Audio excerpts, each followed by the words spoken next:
नमस्कार, मैं हूँ रेणु कुमारी और मैं हिंदी की शिक्षिका हूँ। आज इस वीडियो में हम लोग कक्षा 11वीं की गद्य खंड का टॉर्च बेचने वाला जो पाठ है उस पाठ के बारे में जानकारी प्राप्त करेंगे। ये पाठ जो है टॉर्च बेचने वाला व्यंग्यात्मक कहानी है।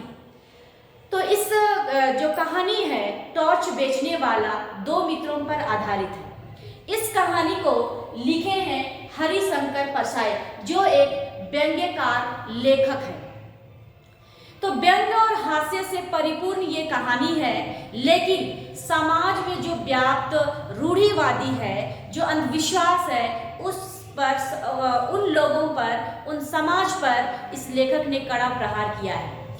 ये कहानी जो है दो मित्रों की कहानी है, जिसमें एक मित्र टॉर्च बेचते बेचते साधु बन जाता है और दूसरा मित्र जो है वो साधु का वेश धारण कर भोली भाली जनता की आत्मा और अंधकार के विषय में बात करता है। ये जो कहानी है टॉर्च बेचने वाला, ये एक व्यंग्यात्मक कहानी है। इसमें लेखक ने अपने इस कहानी के माध्यम से समाज में जो व्याप्त रूढ़िवादी है, जो अंधविश्वास है समाज में फैला हुआ, उसको अपने हास्य और व्यंग्य के माध्यम से समाज पर कड़ा प्रहार किया है, कुठाराघात किया है।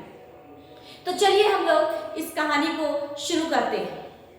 इस कहानी में दो मित्र रहते हैं। एक मित्र, मैं बता भी चुकी कि एक मित्र जो है वो टॉर्च बेचते बेचते साधु बन जाता है, साधु का वेश धारण कर लेता है, और दूसरा मित्र जो रहता है वो साधु का वेश धारण करके लोगों को अंधेरे में रखकर प्रवचन देकर साधु बनकर लोगों को प्रकाश करने की बात, उनकी आत्मा में प्रकाश करने की बात करता है। तो यहाँ पर लेखक जो है हरिशंकर परसाई जी, वो अपने गांव में टहलते हैं तो देखते हैं कि जो टॉर्च बेचता था वो साधु का वेश धारण कर लिया है, लंबी दाढ़ी बना रखा है, साधु का वेश धारण कर रखा है। तो उनको आश्चर्य हुआ और हंसते भी हैं। तो वो हंसते हुए उनके पास जाते हैं और कहते हैं कि क्यों आज तुमने ये वेश धारण कर लिया है, क्यों अपना रूप बदल लिया है? तुम तो टॉर्च बेचते थे, बहुत दिन से दिखाई नहीं दे रहे हो और अपना हुलिया क्या बना रखे हो? तो वो कहता है कि हमने टॉर्च बेचना बंद कर दिया है, अब हम टॉर्च नहीं बेचते, हम क्या बन गए हैं? साधु बन गए हैं। तो लेखक यहाँ पर हंसते हैं कि तुम साधु बन गए हो। तो यहाँ पर वो अपनी आप बीती, कैसे वो टॉर्च बेचने वाला से कैसे वो साधु बनता है, ये कहानी को वो सुनाता है लेखक को। कहता है कि 5 साल पहले हम दोनों मित्र, हम लोग दो मित्र हैं, हम दोनों मित्र एक जगह पर बैठे निराश बैठे हुए थे। हमें पैसे का अभाव था। हम पैसा कहाँ से आए, पैसा कैसे कमाएं, किस काम को करें कि हमें अधिक से अधिक पैसा हो, ये सोच सोच कर वो लोग पागल हो रहे थे, लेकिन कोई उस समस्या का समाधान नहीं निकल रहा था। तो एक दोस्त वहां पर उपाय लगाते हुए कहता है कि क्यों ना हम अलग अलग दिशाओं में पैसा कमाने के लिए जाएं और 5 साल बाद फिर इसी जगह पर मिलें। ठीक है, तो ये दोनों वो जो बात है वो दूसरे मित्र को अच्छा लगता है, तो कहता है ठीक है, हम लोग अपना अपना किस्मत आजमाते हैं। और वो लोग किस्मत आजमाने के लिए दो अलग अलग दिशाओं पर चले जाते हैं पैसा कमाने के लिए। एक मित्र जो है यहाँ पर वो टॉर्च बेचने का काम करता है। उसके टॉर्च की कंपनी का नाम रहता है सूरज छाप।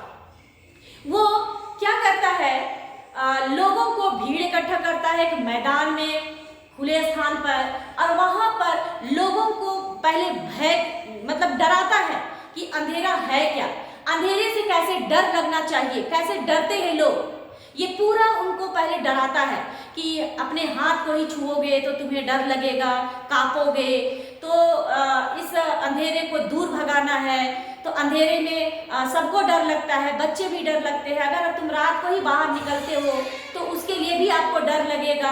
तो बिना प्रकाश के तुम्हारे जीवन में कोई प्रकाश नहीं है, बिना प्रकाश के कोई काम सही नहीं होगा। रात में भूत बेताल भी आते हैं तो उससे भी डर लगेगा।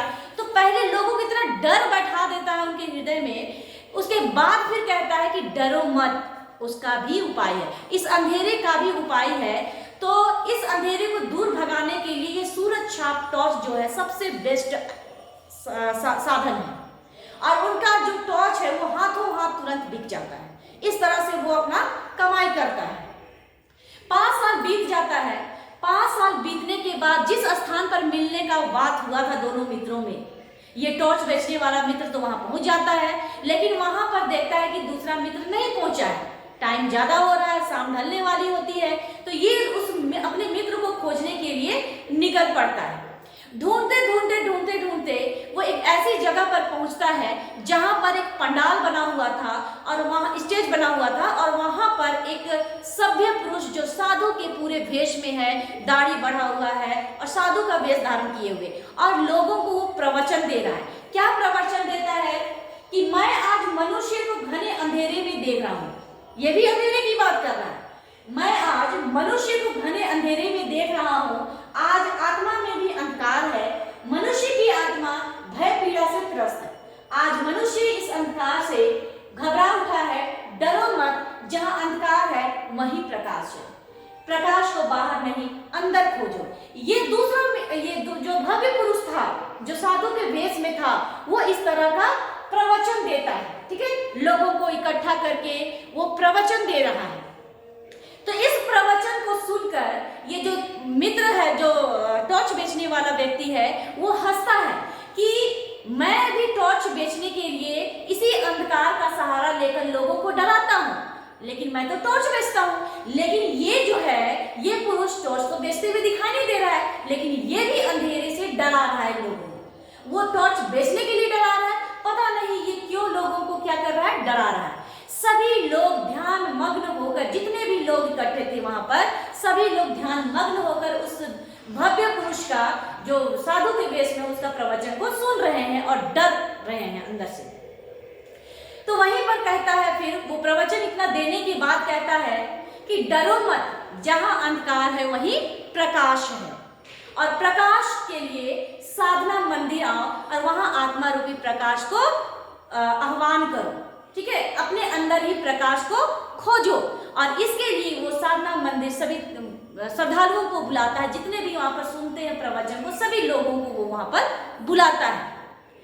तो ये प्रवचन सुनकर जो टॉर्च बेचने वाला था वो हंसता है कि ये क्या प्रवचन दे रहा है, मैं भी टॉर्च बेचने के लिए ऐसा प्रवचन देता हूँ और ये भी प्रवचन दे रहा है। फर्क इतना कि मैं घूम घूम के बेचता हूँ और ये एक जगह सभ्य पुरुष बन के ये क्या कर रहा है, लोगों को ठगने का काम कर, क्योंकि वो भी लोगों को अंधेरा से डराता था, ठगता था, उसके बाद अपना टॉर्च को बेचता था। तो जब ये हंसने लगता है उसका प्रवचन सुन के, तो वहां पर बैठे जो लोग प्रवचन सुन रहे थे वो लोग इनको डांटते कि पागल हो क्या, इतना अच्छा यहाँ पर प्रवचन चल रहा है, तुम यहाँ पर हंस रहे हो। तो ये वहां पर बैठा ही रहता है। जब वो भव्य पुरुष वहां पर अपना प्रवचन खत्म करके गाड़ी की ओर आने लगता है, तो ये उसको पहचान लेता है, और पहचानने के बाद कहता है कि अरे तुम तो मेरे मित्र ही हो, लेकिन तुमने ये कैसा हुलिया बना रखा है। यानी कि जो भव्य पुरुष था वो उसका मित्र था। तो वहां पर वो सवाल पूछता है कि तुमने क्या कर लिया है, क्या कहा, तुम क्यों नहीं आए, ऐसा सवाल पूछ ही रहा है। उसको खींचता है, अपने गाड़ी में बैठा लेता है। वो गाड़ी भी थी, बहुत शानदार गाड़ी थी, उसमें बैठा लेता है।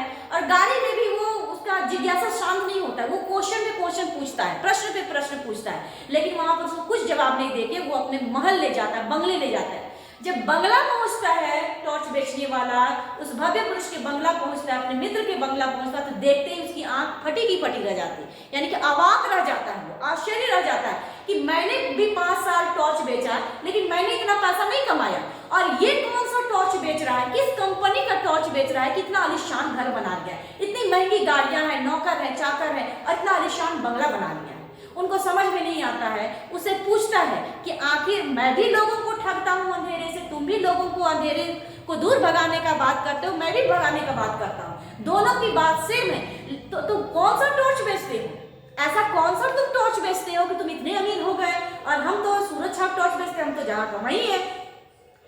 तो वो उसको फिर सारा पाखंडी वाला बात समझाता है कि देखो, मैं कोई टॉर्च नहीं बेचता, मैं लोगों को अंधविश्वास में रखकर लोगों को ठगने का काम करता हूं, और उस लोग क्या होते हैं, उस प्रवचन को सच मान लेते हैं और पैसे की बरसात करते हैं। इस तरह से मैं इतना पैसा कमा लेता हूँ, ये कहता है उसको, और उसको समझ में फिर आ जाता है कि ये कोई टॉर्च नहीं बेचता बल्कि लोगों को इकट्ठा करके क्या करता है, प्रवचन देता है और अंदर जो आत्मा रूपी जो अंधकार है उसको दूर भगाने का उपाय वो बताता है।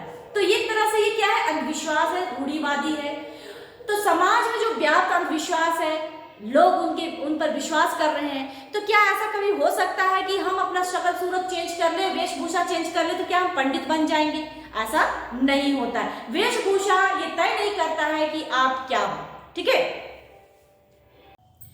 तो इस तरह से उनको सारी बात समझ में आ जाती है और वो जो मित्र है जो टॉर्च बेचता था, वो 3 दिन रहने के बाद अपने मित्र के आलीशान बंगले में 3 दिन रहने के बाद उनका शान शौकत, उनका खान पीन, उनका नौकर चाकर देखकर वो भी अंदर से ललचाता है और वो निश्चय करता है कि मैं भी अब ये सूरज छाप टॉर्च ना बेचकर लोगों का जो आत्मा रूपी अंधकार है उसको दूर भगाने का टॉर्च बेचूंगा, उनमें प्रकाश करने का टॉर्च बेचूंगा।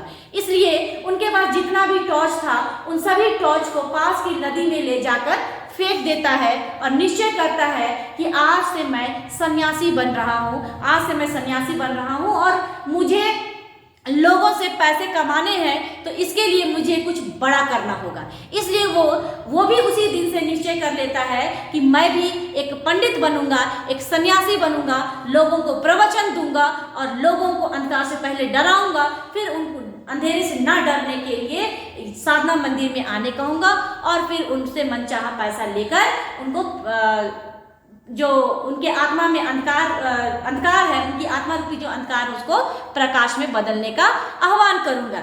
ऐसा वो सोचता है और सारा अपना जो भी टॉर्च था सबको फेंक देता है और उसी दिन से वो सन्यासी बन जाता है। इसलिए उसका दाढ़ी उड़ी क्या था, बड़ा हुआ था, वेशभूषा बड़ा हुआ था। तो ये सारा कहानी बताता है वो हरिशंकर परसाई जी को, लेखक को। तो लेखक कहते हैं अच्छा इसीलिए तुमने ये वेश धारण किया है, दाढ़ी बढ़ा रहे हो? तो वो कहता है हाँ इसीलिए बढ़ा रहा हूँ। तो यहाँ पर अपने आप से एक सवाल करते हैं लेखक जी कि क्या वेश धारण कर लेने से कोई पंडित बन जाता है? यानी कि पंडित का वेश धारण कर लिए तो क्या कोई पंडित बन जाता है? उसके लिए ज्ञान का होना आवश्यक नहीं है क्या?